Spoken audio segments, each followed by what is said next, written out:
Hi guys, this is a video to strip down a Topnotch trigger airbrush. Also you can use it to strip down a Grex, identical, in taking it apart. So we'll get straight to it.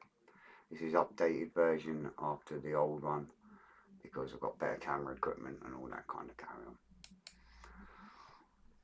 So, Pro 2 airbrush, yeah. Pro 2, Pro 1, one of them anyway. Trigger airbrush, Topnotch that we sell. So it's easy to strip down, not difficult. A few basic tools, a little flat-headed screwdriver, some cleaning bristles, your spanner for your nozzle, a little reaming tool there, and a couple of screwdrivers, and that's about it. So first of all, we remove the needle and nozzle so we don't damage them. I like to try and keep everything in place. So we remove the needle, tighten it up, and remove the fan cap. Now when I'm cleaning, I would maybe pop the fan cap in a little jar of cleaner, an empty jar, and the same with the nozzle. Why I progress to carrying on taking all this apart. Use a little spanner there, just carefully undo that nozzle.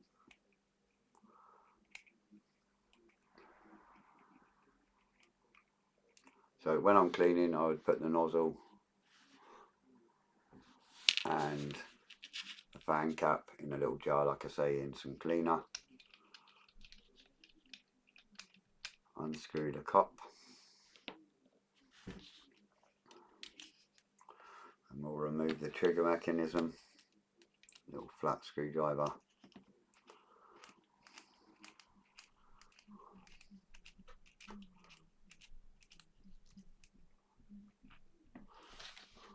Like so. And that's the trigger comes off. And we remove the nut underneath.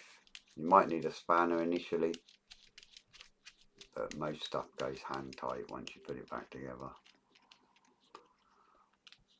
So we remove that nut there, remove the handle, and there's a little screw under there, which you'll see in a moment. So we undo the airline valve, keep that there. So there we go, so we're nearly there already, it doesn't take long. So this is spring loaded. Let's try and pop that back on so we don't lose it.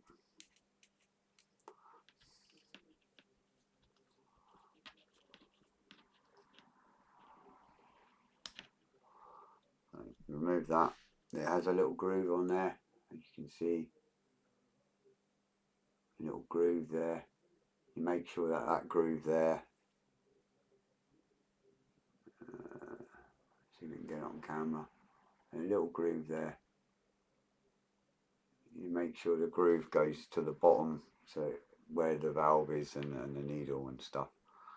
So you remember to put that there. So that little screw there that was under the handle, so you can remove that piece there.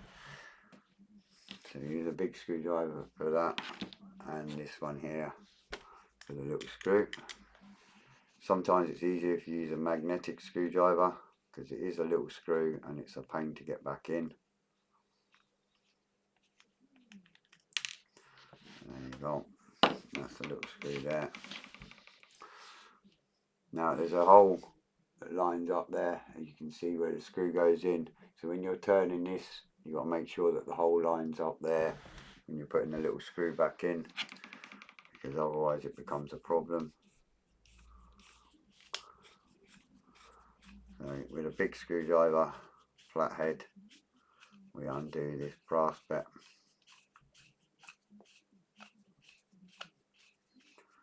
Here it comes.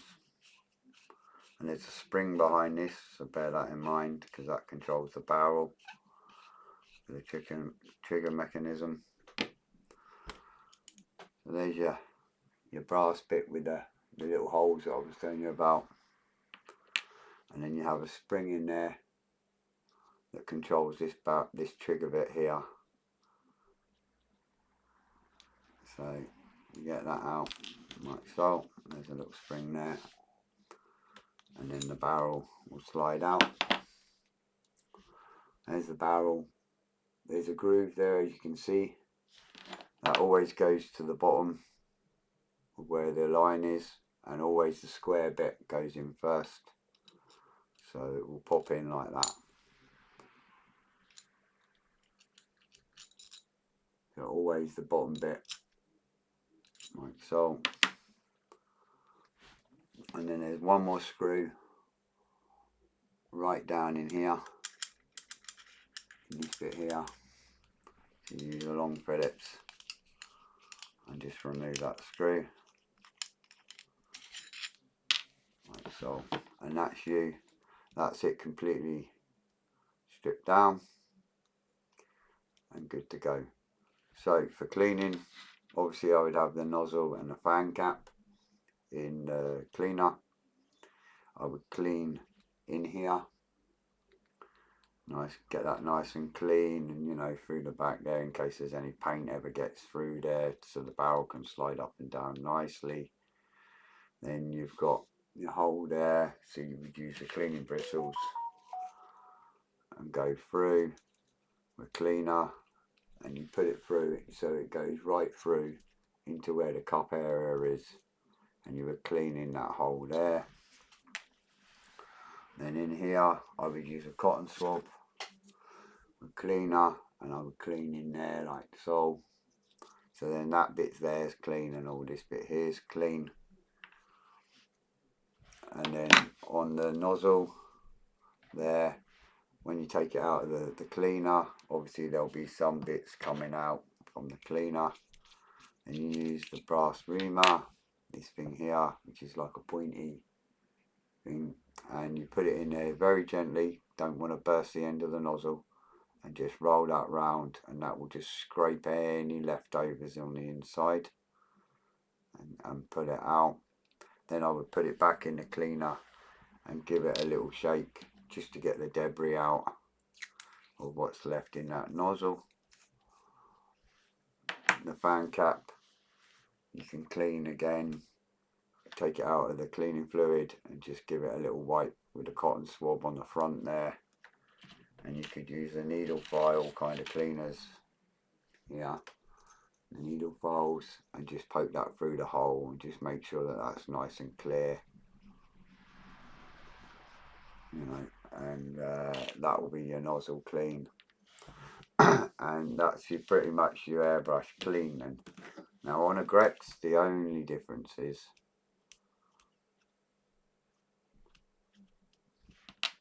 you have two little holes there,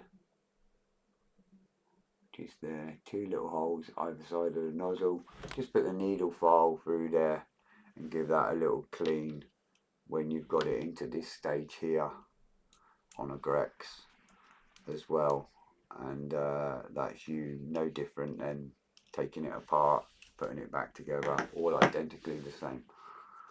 So putting it back together, same theory again. You put your little screw in first. You just go in reverse motion to when you took it apart. So you just pop that little screw back in once it's all cleaned and tighten it up. There is that. You see that in there. That keeps the guide for the needle. So you pop that back in. You get your barrel. Now some people you can get airbrush grease, but if not, a little rubber Vaseline, just gently, not heavily, just a little tiny coating, just to give it that little sliding bit and keep it clean, and the barrel will slide back in there like that. So make sure the bottom bit, again, this little groove here is at the bottom and square side in. pop that in there, and that's it. And pop your spring back in, and then we're back to the little brass screw that creates tension, and then the fun bit, getting that little screw back in. So you keep turning that on till you get near the end, and keep an eye on this little hole here, and you'll see at some point the little holes in the side of it. Now it sometimes needs a little extra turn to get it to where you want it. So that's the hole lined up there pretty much. Needs one more turn, I think. Yeah, like that. And then you pop that little tiny screw back in. That's where the magnetic screwdriver comes in handy, because it can get a little fiddly, this bit. Spent many a time struggling to get this little thing in. Magnetic screwdriver is certainly the way to go. I might be lucky.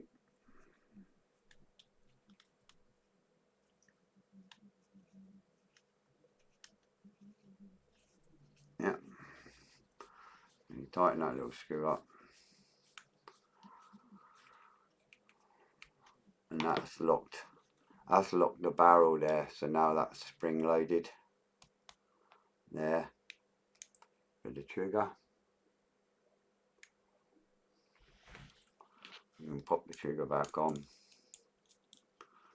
like so.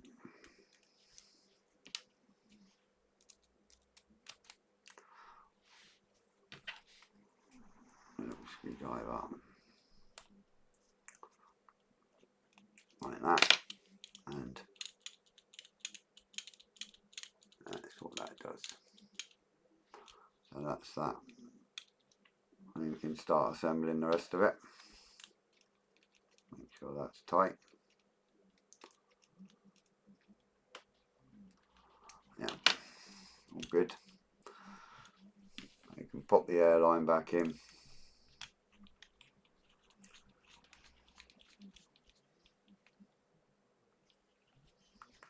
Make sure I've got that in right the way around.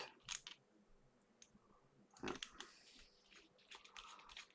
Pop the airline back on, like so. And we can pop this back on. Remember I said about the groove there. Make sure that that's facing towards the bottom.